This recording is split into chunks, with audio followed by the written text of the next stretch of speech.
Okay, everyone, I'm just gonna get started. I said we were gonna start at 5 after. Thank you guys for coming back for hopefully a third year, and for many new faces that we haven't seen before for joining us for the first time. We started this a few years ago since Annie actually brought it up that it would be a fun challenge to see if we can convince people who haven't bought before how to buy the first property. And for us, that actually mattered the most. This group is built around a community of people like us who grew up with immigrant parents who had no idea what they were doing with real estate, much less us. And so we are learning and bouncing off of each other. And after our third year of improving the slides, updating the deck, we've gotten pretty honed on covering the bases for many of you who are extremely brilliant mathematically. So you can run the numbers yourself, but there's this last 10% on figuring out how do I buy that first property, and getting from 0 to 1 is very difficult, but it's the thing that we care most about, because once you get past your first one, every other one is going to be incredibly easy afterwards. Now, I don't need to sell you guys on real estate, but the image quality is not the best here. I'm Nelson. This face is probably easier to read than that one. I found the group almost 3 years ago now. I'm a data scientist. I consult for several hedge funds, the biggest of which is actually the biggest one in the world. It's called Brookfield Asset Management. I have some data from them, but you know, I've consulted for other large groups as well on their data. I'm also a syndicator. We have about a few hundred units under management, and I've been pretty active in Florida and Chicago as my main two markets. So let's call out. Okay. Here's the basic lesson plan. I'm going to run the first two here, and then I'm going to run another two later on.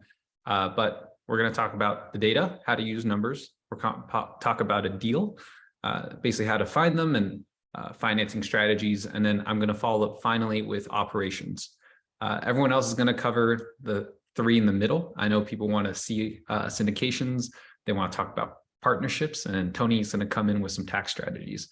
And so this is a great opportunity to get free information that would otherwise normally cost hundreds of dollars, because we all started at some point and we all didn't want to buy it for $200. And this is how we make, this is how we save the money. We got sponsored last year. These sponsors allowed us to do our field trips last year to all the different cities and SARE, without which we wouldn't be able to bring so many of you beautiful people together and have a great time. So we're going to highlight a few of these sponsors in our presentations so that if you need a specific person to use, you can go to them. You don't have to, of course. They're just the people who help sponsor the group. So there's a few elephants in the room. Everyone knows when we're talking about the recession, we're going to talk about how much capital you need to start, whether you need a license, and also interest rates. But that'll be peppered throughout the conversation. If there's any other things you want to include, make sure to throw them in the chat so I can talk about them while I'm presenting. So this is class one. We're going to talk about the data. How do you use data to select markets, and how do you use it to watch out for any downturns? And the biggest question I'm getting asked right now is there an economic downturn? Yes, it's coming. We've had the biggest yield inversion ever. It's a pretty good predictor.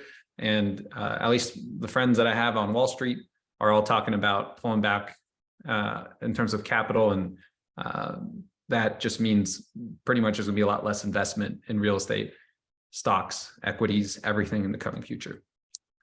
Now, why does that matter? Does that mean you should stop buying real estate? No, not really. It's at the end of the day, an economic recession doesn't always mean that it's going to be a housing crisis. And I want to bring this to your attention because we've had 5 major recessions in the last 40 years. Only one of them was actually very significantly affecting the real estate market. It was the 08-09 one, and because the housing market at that time is what caused the recession.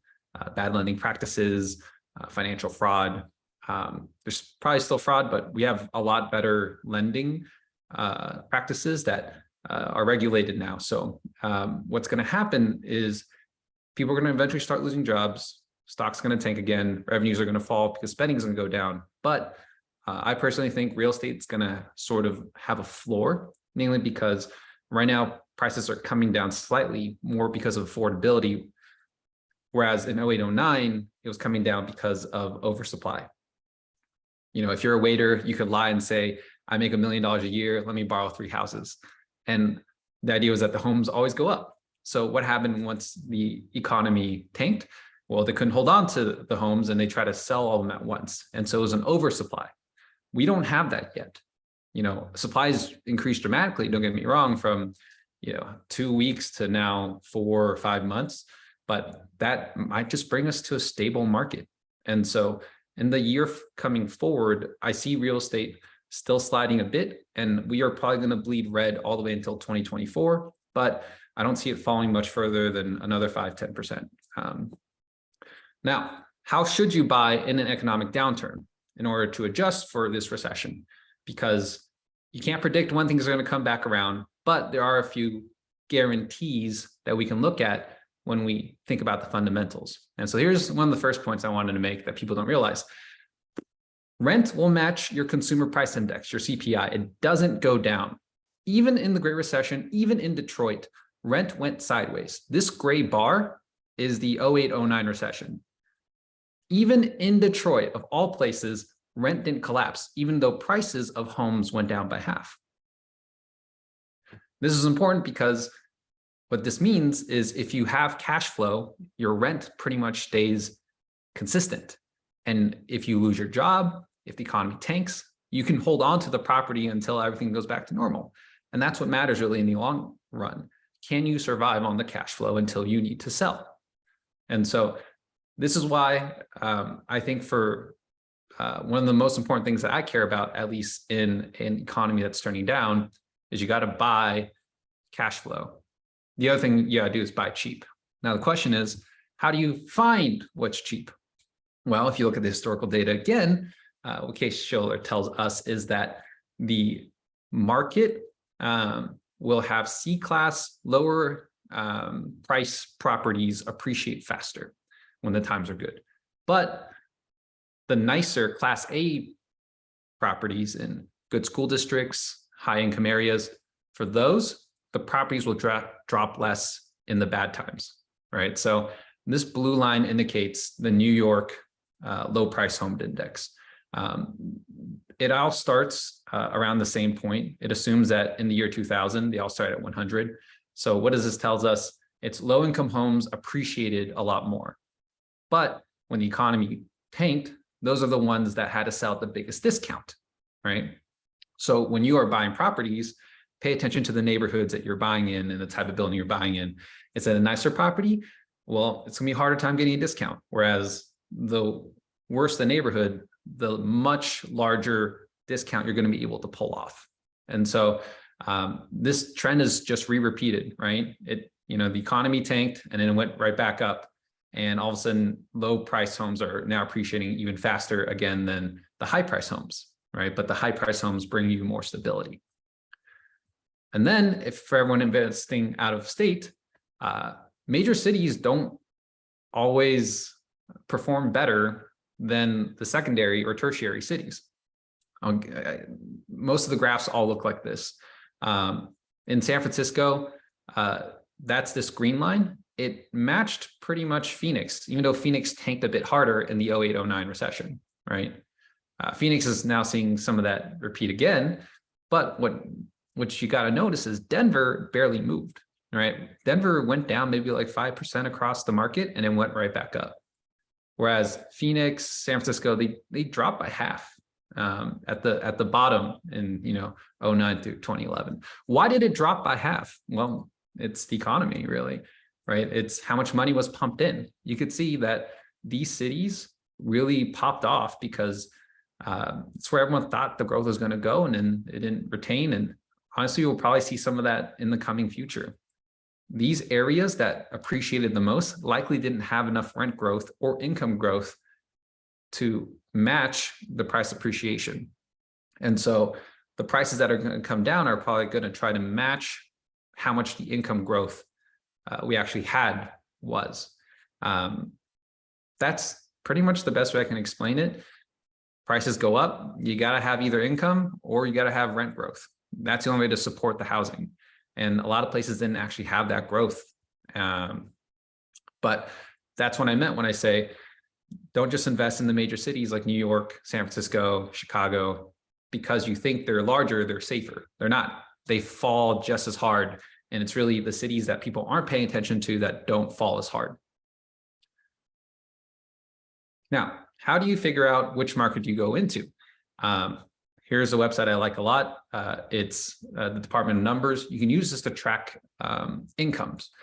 Income is important because income determines how much you can increase rent by. No one can predict rent increase, but you can look at wage increases and kind of project into the future how much you can increase rent by.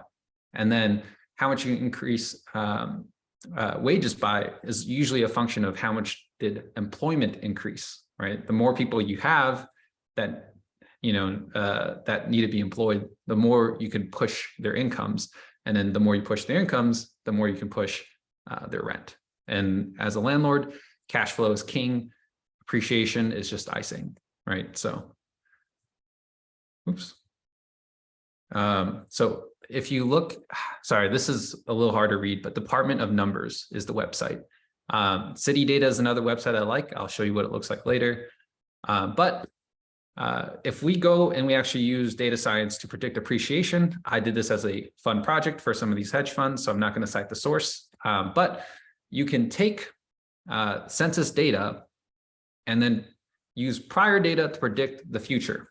And that's what this linear regression model did. It's a very simple, bare bones model that said, hey, for this zip code, it appreciated this much. What are all the input features that affected appreciation the most? And here's what I figured out. If you look across the United States, a rent to purchase ratio, similar to a capitalization rate, means higher appreciation. The higher your rent to purchase, usually the rougher the neighborhood is, right? San Francisco, you might have, $3,000 for one bedroom, but it's $1 million for that same condo. Whereas, so that's like a 0.3% rule. You can get much closer if you go to Cincinnati in terms of how much rent versus buy should be.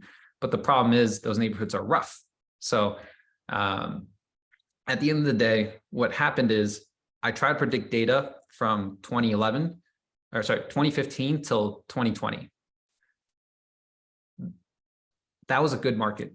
If I were to do it now, or from 08 to 09, those numbers look different. And so these features, all it tells us is what I showed you earlier, which is rougher neighborhoods appreciate more in value when the times are good, right? And on the other side, actually help them predict rent growth as well. And what it shows us is rougher neighborhoods actually have lower rent growth, unfortunately, though, right? So if you're in a rough neighborhood, the value of the home will go up more in a good time, but that rent won't increase as much as the good neighborhoods will, right? So if you're in a class A, top of the line neighborhood, downtown LA, right? You're Beverly Hills, right? Those areas, the value of the home is going to go up the least, but your rent is going to go up way faster than if you were to be in, say, Compton, right? Compton, you're going to see more appreciation of the value of the home because, when things get expensive, everyone's trying to buy the cheapest thing, right? That's how you get a lot of gentrification and people pushing into cheaper neighborhoods because they can't afford the good neighborhoods. So, but the problem with that is the rent doesn't really always adjust to match that. The prices go up faster than the rents. And so that's always something to be careful about. Now, this is city data. It's one of my favorite ways to track neighborhoods and neighborhood growths. This is the city of Chicago. It's where I first started investing. You can't really tell here, but the top graph shows median household income most recent. It's using the census data. And then there's actually a tab right underneath it that says percent change since 2000. This is Chicago downtown. Chicago downtown is where the wealthiest people always were. But since the year 2000, all the growth has been on the north side. Chicago's north side is pretty much Silicon Valley, right? You got high income finance and tech professionals, and the prices have really blown up in the last 20 or so years, all on the north side. Whereas the south side is where you have all those rap songs about why Chicago's so rough, Chi-Town, et cetera. That's kind of where the south side originates. That's where it originates from. And so you can pretty quickly tell from this graph, though, that all the growth has been on the north side, and it seems to be pushing more and more north. Don't get me wrong, though, lots of the parts of the south side in Chicago are also still growing, but at a much lower rate, right? So the further you are away from the city center, the slower your growth likely is. And that's kind of obvious for a lot of people, but not if you're from out of state, right? You don't want to necessarily live somewhere for a year to figure that out. Neighborhood Scout and city data, places like that, they're great ways to explain the quality of the neighborhood. And this is what I mentioned earlier, your property/rent value growth is the thing that gives you the best returns. But the predictor of that is income and job growth, because if incomes go up and jobs go up, then the value of your building goes up. And then if the population grows up, that usually increases the number of jobs and then those incomes, right? So it kind of comes in different tiers. So even though population growth is great, it doesn't really mean much unless good, high-paying jobs are following them. And then crime rate's really important for a micro level. And I like to use spot crime for that. Spot crime in a major city, you're going to see crimes pretty much everywhere, just as long as you avoid shootings and aggressive assaults. Typically, that's the best way to make sure you're in a decent neighborhood. The hard part, too, is if you're in a college neighborhood, you're going to have a lot of aggressive assaults because there's always fights outside at parties and whatnot. So that's something to be careful about. Now, what is the actual fastest way to analyze a market if you don't know anyone there? Judgmental maps. This was a fun way I figured out how to look at a city without having to analyze the math in a city, right? So this is Jacksonville. I invest here. We have a building right around open-minded drunk Gator fans, but we probably don't want to touch where KKK gangs and redneck and Baptists are, right? It's like, this is a really fast way to figure out, which neighborhoods can you kind of dive into, because if you look, it says here, hipsters, artists, bars, gays. That's a pretty good indicator of a growing neighborhood where a lot of young professionals want to live, right? But I might not want to live in young people suburbia because the growth might not be there, and I'm trying to target high income professionals who are moving to Jacksonville. And so, yes, some of these are offensive and judgmental, but if you don't want to necessarily fly to a city yet to figure out which neighborhoods are the best, this is a very quick way to figure out where should you probably put your time and effort into driving around in a city like Jacksonville, which is, I think, 9th biggest city in the country, right? So now here's the actual math. You can look at a graph of a city, you can look at a graph of the neighborhood as much as you want, but at the end of the day, you need to figure out two things. Can I make enough income from it to support it to cash flow? And am I buying it cheap enough? In an economic downturn, those are only two things that matter, right? The prices are going to keep going down. But do you think it's going to go down 50%? Right? Like if someone came to you today and said, I'm going to sell you a building for $1, would you say, no, the market's going down, I don't want to touch it? No, you take that, at any chance you could. So then the question is, you won't necessarily get a 99% discount. How much of a discount is enough for you to justify purchasing? The last economic recession, certain cities fell by 50%, but in the 2 years' time between the economy tanking and the market recovering, overall, on average across the US, the total falls around 25%, 25%, depending on who you ask. If it's a 25% fall from the entire housing market collapsing, do you think it's going to fall as much this time around, right? So if you can get something that's 30, 40% off, even if it falls this cataclysmic 20% number, again, you're still up, right? So that's what matters. Buy cheap, cash flow. Now, how do you know if you're buying cheap or overpaying? you sold comps. Comps is short for comparables. That's how you know you're paying the price. You want to look probably in the last 6 months, but last 6 months prices have changed quite a bit. So you might want something more recent, say 3 months ago.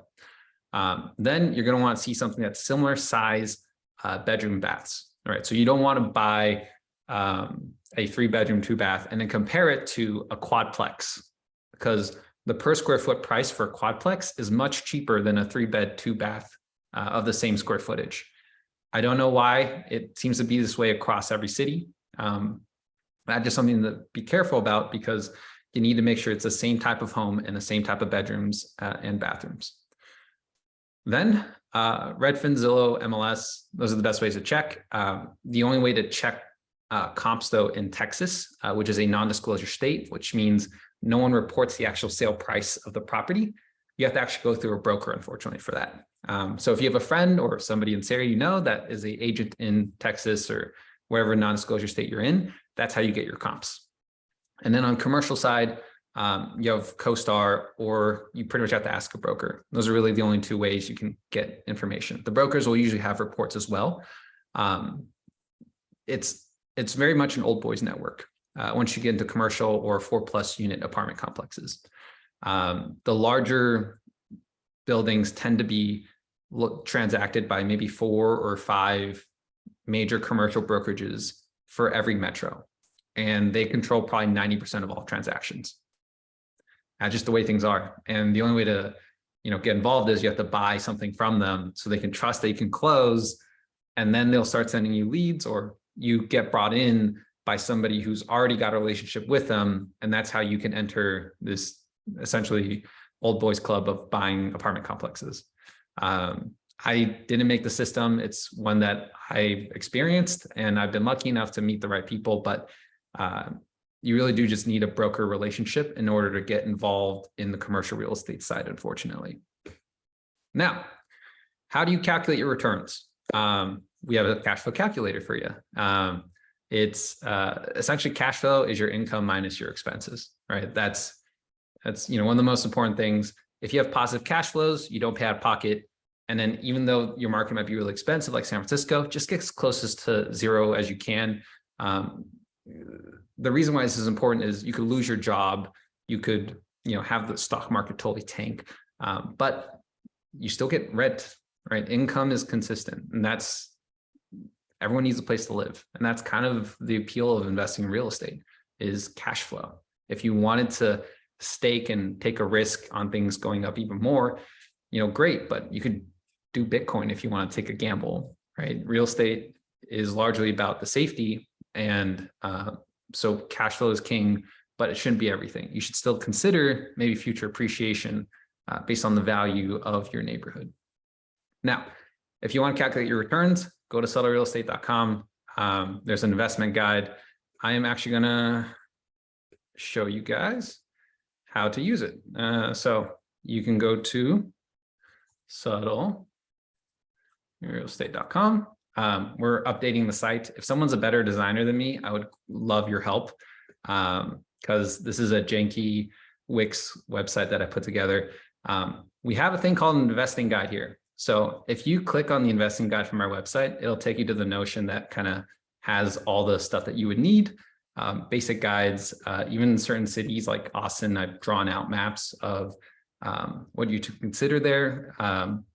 But we have a calculator. It's right here, and it just takes you to this Google sheet that is about 3 years old. So some of these comments might be older than I want them to be. Everything in yellow is adjustable. It's kind of like a number that you might be comfortable or not comfortable with adjusting. Everything in white is almost set in stone. For example, your property taxes, they're not going to change much. Your home insurance, it's not going to change much between different brokers. So you really want to figure out all your expenses. And it's a process in and of itself to figure out all those expenses.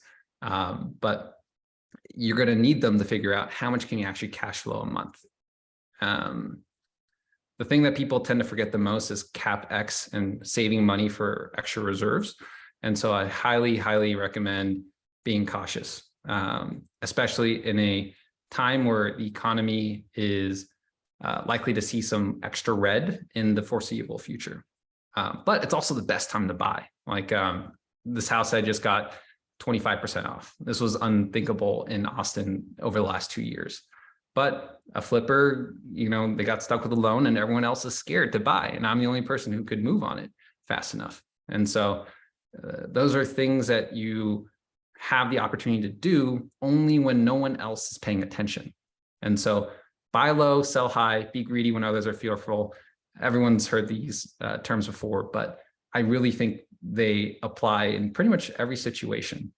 Even right now, I'm looking at, you know, crypto stuff now because no one else is looking at it. So most of it's still not great. So I don't think I'm actually going to invest, but it's a buy low, sell high type of moment. All right. So once you've, the first thing we're going to calculate is income, and then we're going to figure out your expenses. Now, how do you know what your income is? Well, you have to check a website like Rentometer, Zillow, Redfin, Apartments.com, and you want to go conservative. So pick the lower amount. So for example, this is my old building in Chicago. Here's the address. I don't live there anymore. I sold the building, so you guys can stock it all you want. But you can see here, there's an average, median, 25th percentile, 75th. If you're projecting rent, try to use the 25th percentile because you don't want to be gambling and expecting a higher number. Because I've seen people look at apartments.com and say like, hey, somebody got 2,000. I'm like, 2,000 is the highest.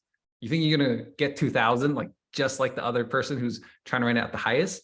Because they're still on the market. The assumption is that the people who aren't on the market or at a more reasonable rent, those people are already gone, right? And they've already been rented out. And so that's what you have to be cautious about. Another thing you can do with Rentometer, this is Rentometer, you can look and compare different neighborhoods. So for example, I lived at this point here, but if you notice all the red points, these are actually more expensive apartments than the median. So these are further to the right. Why is it further to the right that more expensive? It's because where the train stops are, right? Whereas green is further left. And so the closer you are to the train stops, the higher you can charge for premium rent. That's, you know, that's a thing you can use from rentometer.com. But at the end of the day, you should still look at the photos on apartments.com of the individual units. And you can't just use only Rentometer because what they do is an agglomeration. They don't actually tell you the true story or the full story specifically. And then on commercial, pay attention to how much you can increase the rents to. If you're only charging like, I don't know, $1,250 and you see someone else charging $1,700, you got to do the math and figure out how much rehab do you have to do to match that person who just did that rehab, right? And so it's a really good way to make some money off of increasing your income because your income will determine the valuation of your building. How do you figure out your expenses? Property managers, agents, person in the city you trust. You can also call a landlord and say like, hey, I'm an interested tenant. By the way, what's my expected utility spend for this building every month, right? They'll usually give you a number as well for that. How do you figure out your property tax? Google. And then how do you get insurance? You just call an agent from an insurance company and get a quote. And then one really important question that, especially if you're doing multifamily, like 2 to 4 units, you want to make sure that the utilities are built separately so you can bill the tenants more easily. The other option of this I've seen is charging them a flat price for utilities if not all the utilities are separated. Now, repairs and capital expenditures. Capital expenditures is what no one prepares for. These are the big replacement items like your roof, AC, heating, etc. You really want to budget, somewhere between 3 to 10% of your rental income every month. I don't know what your building looks like. Depending on the age, it'll be more expensive or cheaper. I have a graph on that later as well. But repairs is actually fixing the thing. Capital expenditure is replacing it with something brand new, right? And that's actually how taxes work out too, slightly differently. So like If I were to fix my fridge, that's a repair. I can use that to write off my income on my taxes. If I bought a new one, that's a CapEx. I don't actually write off the whole thing. I have to like, spread that out over 10 years or however long the depreciation schedule is. So for example, for a $270,000 property, it's about $200 a month that I put aside for my repairs. And then condos typically have lower CapEx because your HOA will often cover combined large CapEx. So if your roof goes to crap, the HOA usually covers that. Vacancy, Google for vacancy. Usually 5% is fine. The rougher your neighborhoods, you can go up to 10 typically for physical vacancy. This number and this number, they're very adjustable, and that's what makes it a little bit hard, and it changes city to city. So usually you want to ask somebody about it. Everything else you can kind of figure out on your own. And then the hard part is, how do you figure out what rehab should be? Well, this is an estimate. I renovated 4 units in a Chicago quadplex with the help of my mentor RJ, but also a lot of it myself. He was a contractor, and so I bounced his prices off of other people, and he didn't always come in the cheapest, but he was the most reliable. And what I learned over time was, you want to pay for good service. You don't want to always pay for the cheapest person. And so these are his numbers that it cost that I ran against. And before I decided, should I do this myself, or should I hire someone out, or should I use him or someone else? But these are specifically for Chicago, 1,000 square feet. California is going to be more expensive. New York's going to be more expensive. Labor will change the cost of the rehab. But this mostly applies to most places out of state that I've seen so far, and I've helped advise other people so far on terms of costs. So lipstick on the pig. What does this mean? Paint, floor, generic change out of some fixtures. Has to be out 10 to 12 grand. Complete flip means you're tackling the kitchen and the bathroom, about 60 grand. It was 50. This is accounting for inflation. Total gut is around 110 at least now. This means you're touching mechanical, electrical, or plumbing, which is your heating, your ventilation, your AC, your electrical, any of that gets touched. The moment you go behind those walls, you're going to see something very close to 6 figures. So those are ballpark estimates. If you're doing rehab, again, you want to match what the neighborhood is doing, but these are the biggest things to check out when you are doing an actual walkthrough. So these are the biggest expenses. Roof, it's last you about 15 to 30 years, depending on the material. Metal can go 30 plus. Most roofs are shingle, and so they're about like 15. You really don't want a flat roof. Flat roofs die a lot faster because they tend to cave in from the water. You want a pitched roof because the water is more likely to come around the sides. A roof is around 10,000 per 1,000 square foot. So you got 2,000 square foot house, that's about 20 grand to replace the roof. HVAC or heating units is around 7 grand. If you're swapping out AC and you're swapping out heating, it's about 7 to 10 grand. It depends on where you're at, and they last about 10, 15 years. So if you see a really old HVAC machine and it's your AC or heating unit is from like 2000, you should project maybe spending about 7K-ish at some point in the near future to swap those out. It's 10K if you also have to add new ducts. Some older buildings don't have ducts. They use like my old building, for example, used a furnace. They had to like fix those and swap those out. Windows only last about 50 years. So if you're buying a house from the 1960s or 70s, there's a good chance those windows might be going kaput. And if you're swapping out one window, you want to swap out all the windows. And the reason why windows are expensive, because depending on the product you buy, it's anywhere from 600 to 1,000 per window, right? So it's not cheap. And then foundation is the one everyone warns you about. Don't touch foundation. It's at least 10K easy. I didn't include this, but plumbing is also something to worry about. Homes older than the 1970s tend to use cast iron. Cast iron has about 50-year lifespan, similar to windows. So there's a good chance it's going to crack and poop out on you at some point. And then that's also another, 10K plus easily per unit. Electrical, same thing. Homes older than 1970 are likely to use aluminum wiring. Aluminum wiring, 50-year lifespan, and it's more likely to set your building on fire if you don't get those swapped out. 10K-ish. Now, people have asked me in the past, is there data on age versus rehab? There is.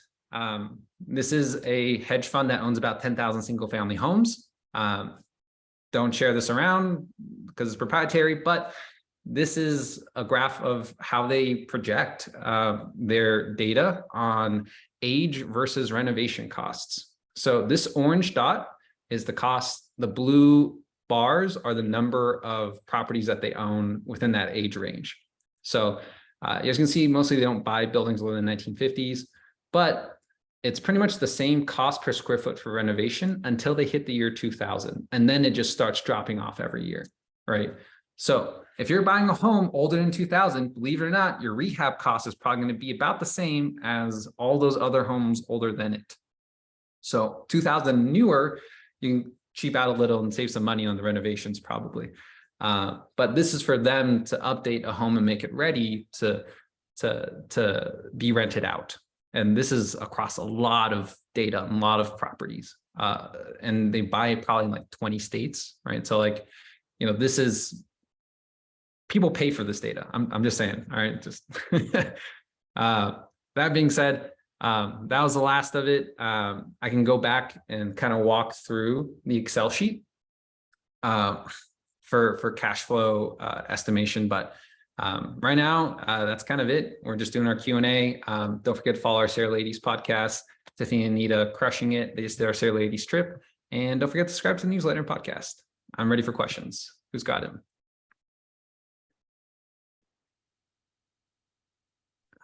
Let's see.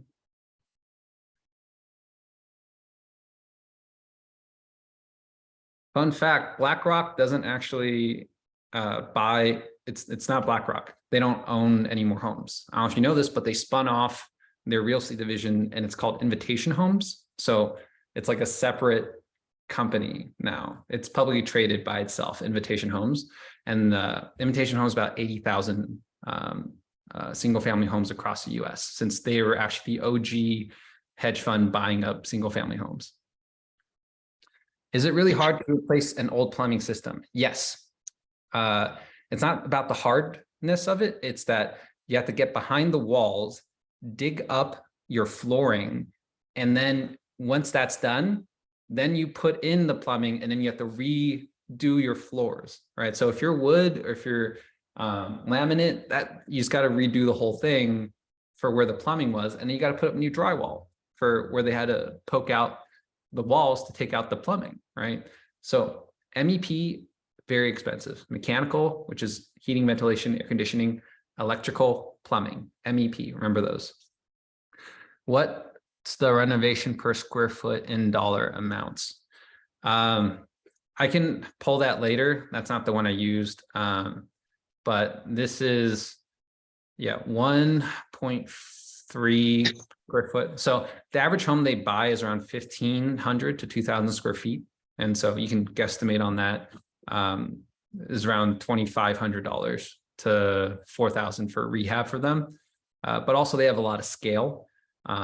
So actually, let me do the math. Is this 1.2? Yeah. 1.2 times 2,000 square feet. Yeah, it's around 2,500. So they're doing very lipstick on their renovations. They'll buy properties and then just do minor updates on them most of the time. Hey, Nelson, I've got a quick question. Yeah. How do you actually, well, first of all, thanks for putting on the presentation. Really appreciate your time here.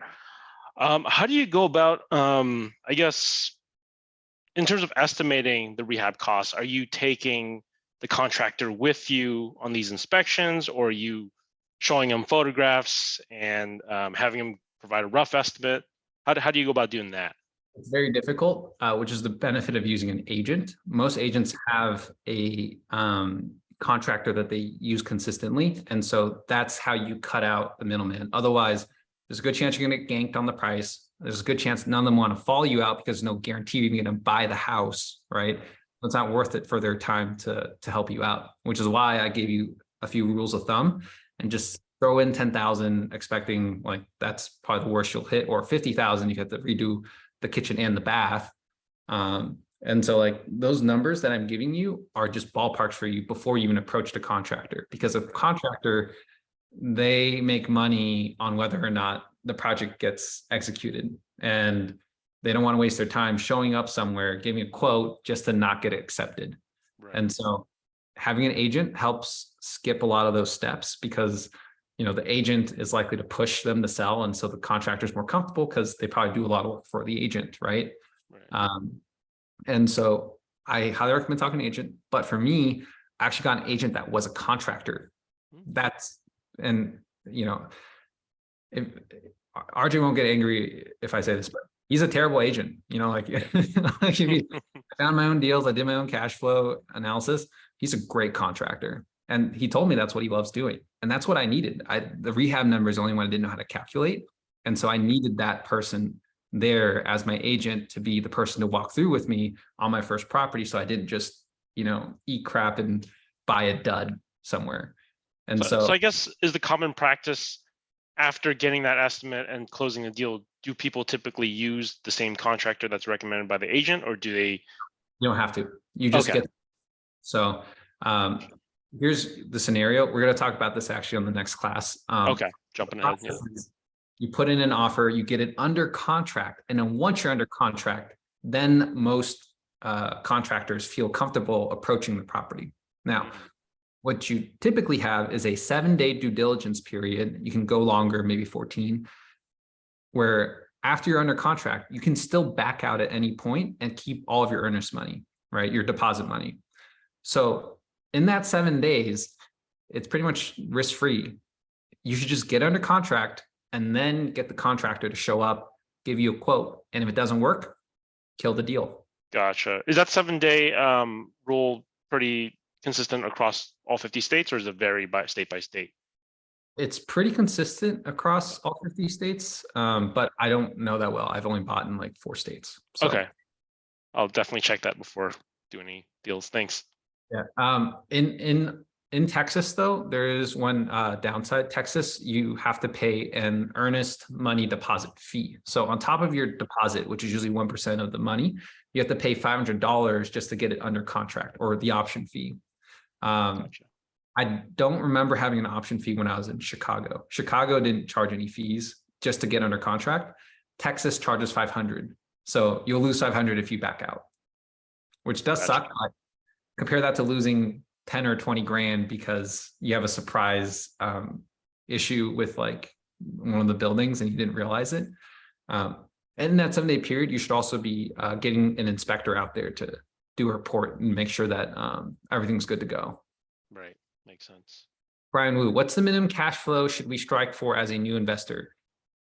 0%, at least 0%. Just be non-negative. That's the most important thing. It depends on the market. If you're in Austin and you're 0% cash flow, you're going to kill it. It's going to be great because your future potential upside is infinite or whatever. If you're in Cleveland, Ohio, and you're at 0 cash flow, that's a very dangerous situation to be in. So it depends on the market. I would talk to other investors and then see what they're getting in terms of cash flow. That's a more important number, in my opinion. And so your minimum cash flow to strike for as a new investor, just be positive. Your first project is probably not going to be slam dunk, knock it out of the park. I know mine wasn't. My second one was, but the first one, it was a struggle because I had to PM myself. And that's what taught me why I never want to be a property manager again and why I should hire it out. It was a slog dealing with the tenants, but I loved the renovation part. And so I made cash flow because I did a lot of the work myself. And also, like, with the help of a mentor, I could get it done faster. So I didn't have to wait as long to get cash flow eventually. And so for a minimum cash flow, Brian, I think you just have to get non-negative and then be okay if it does go negative sometimes, because rent goes up over time. I just showed you that graph. So if in a year or two you're cash flow positive, then it's worth it, in my opinion. For the histogram labels, Jianan, could you explain what you mean by histogram labels. I'm talking about just the last chart. The last chart, there's just two labels on the side. I'm kind of confused on that. Oh, sorry, no worries. Number of rows means number of properties that they own. And Okay. so they have this number of properties, for example, from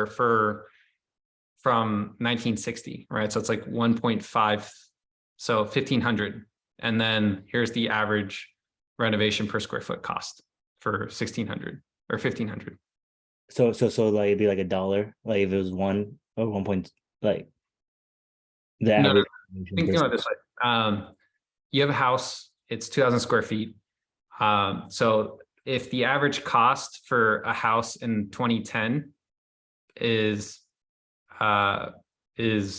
or average cost for a house from 2005, and it's 1,000 square feet, then it would be $1,000 for the renovation for the average across 2,000 properties worth of properties.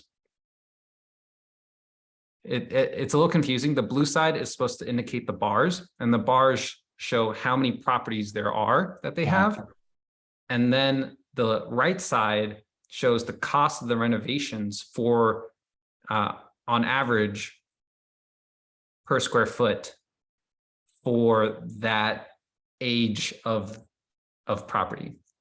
So the orange part is what matters the most, this orange line, because what it's saying is dollar per square foot, renovations per square foot, pretty much up until the year 2000, it's about the same. And then after year 2000, it gets cheaper, dollar per square foot for renovation up until 2020, which you almost have no renovation costs for. Okay, right? So like the dollar amount doesn't really matter. It's just saying that before 2000, it doesn't matter if it's 1960 or 2000. The renovation per house is going to be around the same. Around the same, yeah. And after the year 2000, it starts to trend down, dollar per square foot cost for your. Gotcha. So it's not like a dollar amount; it's just kind of like a trend. Yeah, it's just a trend. And so one thing you can tell too is, remember when I said your HVAC will last about 10 to 15 years, your roof is around 15, 30, a lot of that starts happening after 20 years, and right. You can see it in the trend line over time, right? Got it. Thank you. And your CapEx just jacks up everything in comparison to paint and rent or paint and flooring and all that. So, okay, Wendy, are there any cheap alternatives for old homes plumbing systems? No, not that I can think of. If you can, you're going to make a buttload of money though. Because the problem is you have to just remove the plumbing. So unless you want to put the plumbing against the walls and then rerun the plumbing that way, which it still costs money, it's not that much cheaper. You could do that, but I don't know if that's what you want it to look like. I know in Japan they do that with electrical. They'll run conduit on the outside of the walls on older buildings instead of getting behind the walls to put electrical there. So we have time to do practice quick underwriting. Yeah, we do. We'll have about 10 minutes. Eddie Min, what are your favorite filtering keywords when searching for homes? Need some love. I love, that's my favorite keyword, is needs a bit of love. Okay, so here's a property. This is actually a home that I bought. This is where I'm kind of running the cash flow from. But we can run something real quick. Let's see my old house then. Actually, does anyone have a property that they want me to run a quick analysis on? Kent O asked, how do you find deals? Right now, MLS is great. This house was on the MLS. I just compared it to the deed records and figured out that the seller was desperate to sell because their loan was expiring soon as a flipper. And then I negotiated 25% off. So here, let me show you what I mean. Deed of trust, Austin. So Nelson, are you showing the house? Because I see rehab estimates right now. Oh, give me one sec. Let me share my whole screen. So this is how you can pull deed records on a property. I Googled deed of trust, Austin, and you can now check for recorded deed information, right? So I'm going to go here and I'm going to expand and I'm going to look at this property here. So the reason I knew they were desperate is because I could go here and let's see, what properties do I have in Austin that might be desperate?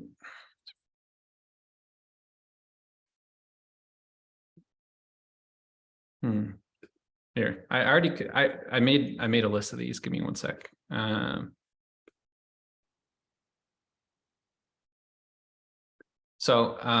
When you're a flipper or a developer, you have to get a hard money loan. You can't get most normal conventional loans. And anytime you get a hard money loan, they usually last for 6 to 12 months. So if you don't pay it in the 6-month period, they want all their money back. And so it's a huge hit on your credit. Now, the property that I found, I knew the lender was USAM Fund 3 because I looked up the address of the property and it showed me USAM Fund 3 was the person who was desperate to sell.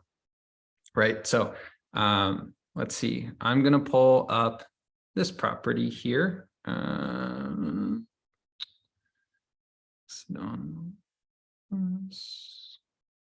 Okay. Oops. Okay. So this is 119 Gunter Street, Austin. Okay. Yeah, so this is 109 Gunter Street, Austin. It's listed for sale. Say I wanted to buy it. Well, I could just go down here, type in the address in the deed records, see who actually owns it, and it'll pull up a few documents. Now, the one I care about the most are, let's see here. I'm going to pick the most recent forms. The ones I care about most are the deed of trust. Let's see, Gunter Street, Declaration of Independence. Here we go. So this deed of trust is a loan. This is actually not the current owner. A different owner has it. I'll have to pull it up later, but here.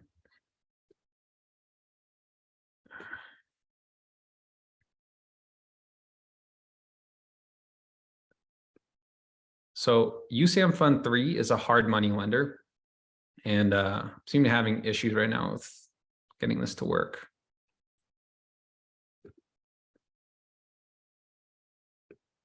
Okay.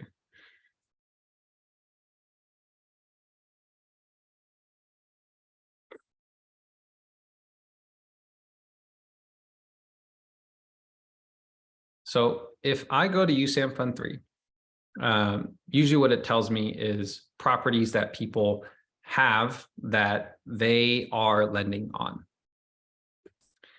And what I do is I click on the deed of trust document type, like right here. And these are publicly filed records because most private lenders want to publicly say, hey, I have a loan on this, I should be the owner. So USAM Fund 3 is a lender. Here's their mailing address, and I can see their note, right? So the original principal amount was $365,000. The borrower is this company called SM Growth Partners, and then the maturity date is February 1st, 2023. What this means is if this builder doesn't sell this property by 2023, they're going to be in default, and then the bank's going to take the property anyways. So you can actually go to them and say, sell me this property for the price of the loan. Otherwise, I don't want to touch it, right? That's what I did with this current property. That's what you're going to do with other builders, sellers who are desperate right now to sell their product. This one right now, it only, they only got the loan in August, but I pulled a couple of these that were actually due in December. So these guys are either in default or on their way to default. And these are going to be in default in January that I pulled from USAM Fund. Ideally, they're listed on the MLS, which means they want to sell and they're desperate to sell, but they don't necessarily have a buyer yet. And so you can see how much their loan amount was, and then basically just say, I'll buy you for the price of the loan, even though you did all the work, just so you don't lose the house to the bank. Right? Because remember, when they built, they weren't thinking about cash flow. They were thinking about selling it for a higher price, but now they can't rent it to justify the cash flow. And so, those are all things to consider. I would recommend eventually taking, say, this LLC or the person, like, for example, this was Nicholas Salazar Tawa. I can't pronounce his name. And then you can actually find them. So there's a website called searchpeoplefree.com. And you would just type in their name, type in Austin, and boom, you have a phone number and an address, right? You can do this for pretty much anyone. If you want to do it for free, you can do that way, but you can contact them to say like, hey, I saw you're desperate to sell this loan or to sell this house. I can save you from the loan. Just sell to me at, the loan's price. Okay, Kent. Yeah, sorry. I'm going all over this in class 2. I'll be more prepared for it. I was expecting to do that next time. That's why. Joe, what is a good home price range search for cash flow positive property? That depends on the city. Rule of thumb is 1% rule, which means every month, if you say have $3,000 for rent, ideally, then the purchase price is around $300,000, right? It's a 1% rule. So each month, 1% of your rent is equivalent to or 1% of your purchase price is equal to your monthly rent.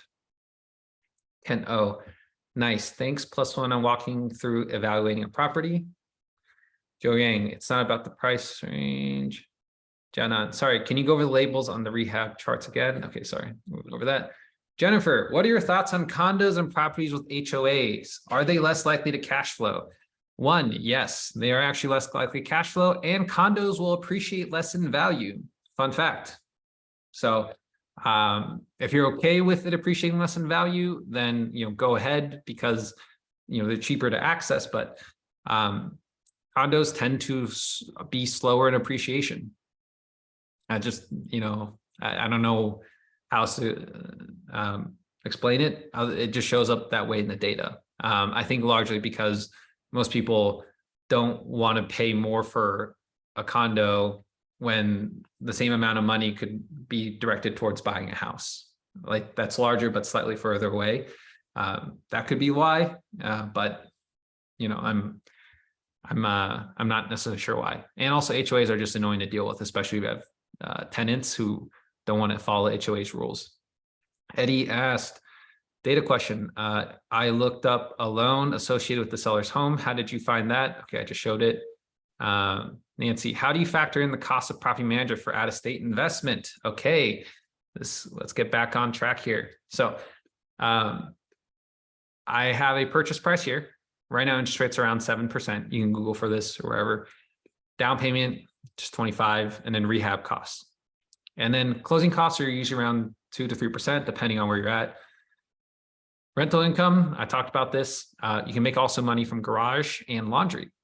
And unit laundry is a moneymaker, in my opinion, that not enough people take advantage of. You have your mortgage. You have your PMI, which is your private mortgage insurance, if you put less than 25% down. You have your property taxes, which you can just Google. And you also have your home insurance.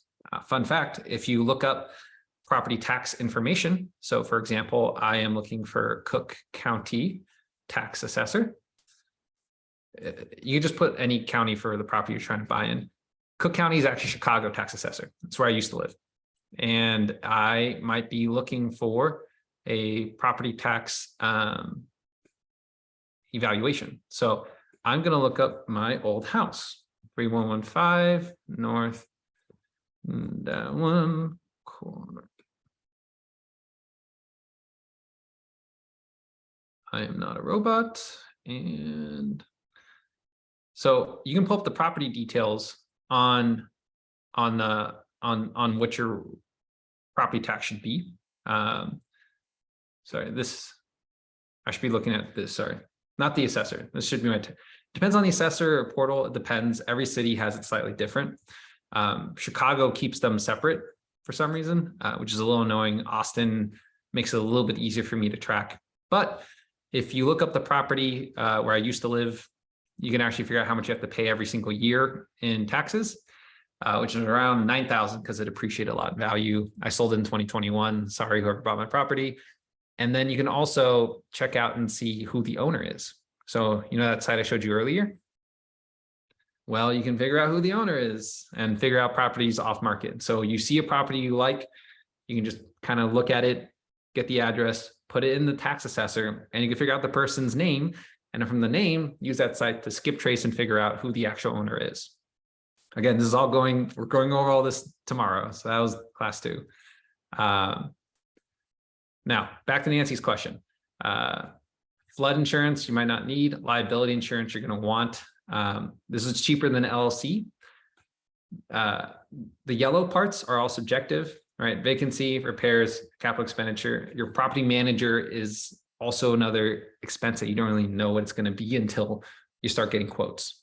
I highly recommend talking to your agent. An agent is somebody who can offer and provide you a property manager. Usually it's somewhere between 8 to 10%. It goes down the larger the units, right? So we have an apartment complex that's 92 units in Florida. We get 3%. We pay around 2-3% for property management of our revenue. And so use that as a scale. It goes all the way from 10 down to like 3. So then you have, these are all your utilities. You can just look these up. HOA, you got to figure that one out. Snow removal and lawn, those are big depending on where you're at. Wi-Fi, if you're doing like a co-living situation, remember, if these are all 0 because you're likely going to be charging these back to your tenants. But if you are in a house and you're co-renting out those rooms, you're house hacking it, then you're going to have a harder time charging those utilities when you're factoring those in. Cleaning is also pretty important if you're doing a co-living situation. You don't want to be everyone's maid. So sometimes you want to just factor that into the cost and have a maid come by, you know, every 2 weeks. Let's see. Joe asked, do you do short-term / midterm rentals or long-term? I do both. I have a single family home or I have single family home investments, and I've transitioned all those to pretty much midterm because they had higher rent. The problem is short-term or midterm, it's not the same thing as long-term rents. Long-term rents don't go down, short-term rents do, right? Those are very susceptible to the fluxes of the economy. When the market goes down, people travel less, businesses invest less, businesses travel less. So what you want is you want to make sure you can survive long-term on the long-term rental. And but in the meantime, you can do short-term, hopefully when the times are good, and that in the year or 2 before you turn to a long-term rental where you have enough cash flow, you can short-term rental it until you have enough cash flow to be passive as a long-term rental. And that's what a lot of people do in Austin, because it was very difficult to cash flow as a long-term rental in Austin for, I mean, it still is. And so you can midterm or short-term it, and then in a year or 2 transition to like long-term once the rent's higher. Okay, the tricky part of this histogram is that some of the older properties may have already had some remodeling. That is correct, AK. So we haven't separated those. We don't really know. Hong said, can you talk more about midterm rentals and your approaches? It gets higher rent. It's easier work than a short-term rental. And I put it right next to the Apple campus here. So it's, I get a lot of high income / families and people who want to use it for a month to 12. The majority of the people that are my tenants for the midterm rental are moving to town. And it really only works if you're in a city where there's a lot of people moving to town, or you're near a nurse, or you're near a major source of employment, like interns, right? If you don't have that, the midterm rental is kind of a gamble. So you really have to stretch to figure out who your target demographic is. I highly recommend looking at this website called Furnish Finder to figure out, can you support the cost of doing it as a midterm rental? You can find out income here, but Man, my computer's jank. Yeah, here's a map of it. Right, you can see here, there's very few midterm rentals in Del Valley. Could be good, could be bad. Tesla's out here, so I'm surprised there aren't that many, but there's a bunch of them in the middle of town. Now, the reason for this is probably because Austin bans short-term rentals. And so to get around the law, a lot of people have done midterm. And this way you also don't pay like the 17% in hotel taxes you would have to otherwise. How can you tell if neighborhoods are class A, class B, class C? Okay, that's actually going to be done in the next class as well, but I do it by coffee. Class A is your craft breweries and your specialty coffee makers. Class B is Starbucks. Class C is McDonald's / Dunkin' Donuts. And Class D has no coffee because there's no jobs.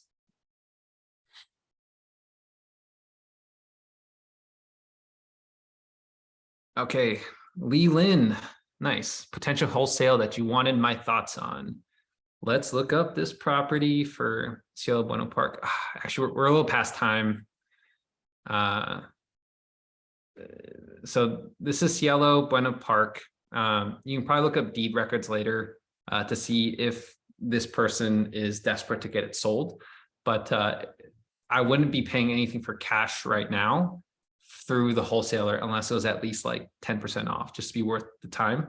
So I would check your comps first. If the Z estimate is 789, I would say try to get something at least 700, and assuming that it's like the other properties and doesn't need a lot of rehab. What does MLS stand for again? Multiple listing service. It's what all the agents put it on. It was originally what Zillow was, and the only way to access it is if you have a license. You don't need a license to buy or invest in properties, but it helps if you want MLS access. Judy asks, am I buying cash? This property was bought cash, yeah. But you don't have to. You just need to find someone desperate enough to sell, and then you can just get like a normal conventional loan.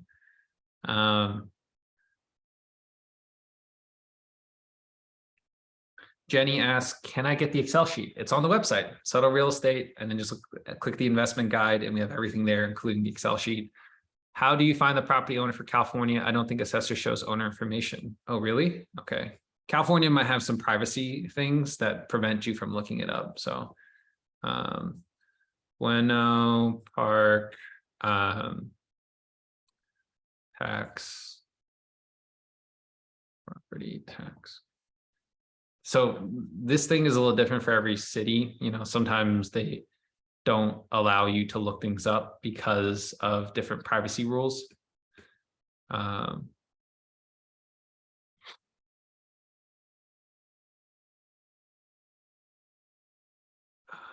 see. Pay, review, property tax. 12 business days. Okay. Bueno Park. Oh, shoot.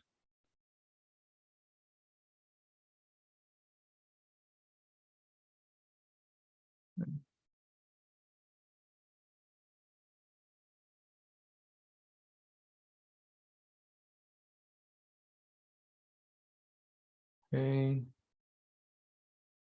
If I look up this property and I look up blah, blah, blah, I can click here, their parcel number. Let's see, installments, view original bill. Yeah, maybe they don't show the actual name of the owner. Oh, yeah. Huh. California government code. Okay, never mind. I'm wrong. California has prevented you from looking up the owner's name online now. Looks like California government code 6254. Well, if you guys are investing out of state, it's going to be easier. Sorry if you're in California, unfortunately. It looks like they must have passed a law or something preventing people from looking up owners online now. So the other way to do it is, unfortunately, you have to go into the tax assessor office and just ask them as a person, because they put the language not able to find online for a reason. So if you wanted to, you could probably go in directly and ask instead. Zillow rental meter seems to give long-term rental comps, which is a good way to get of midterm rentals. Yeah. Furnish Finders is probably the best way. Apartments.com, you can actually set it as a filter so that you only do furnished rentals.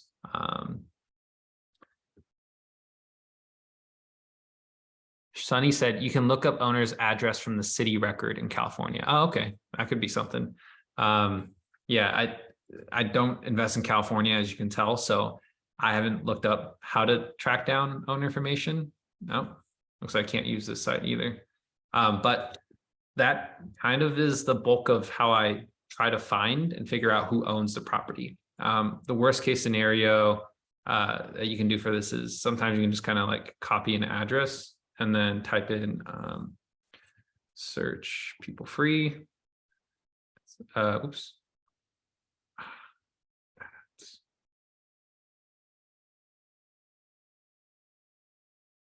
Got the street, Austin. Oops.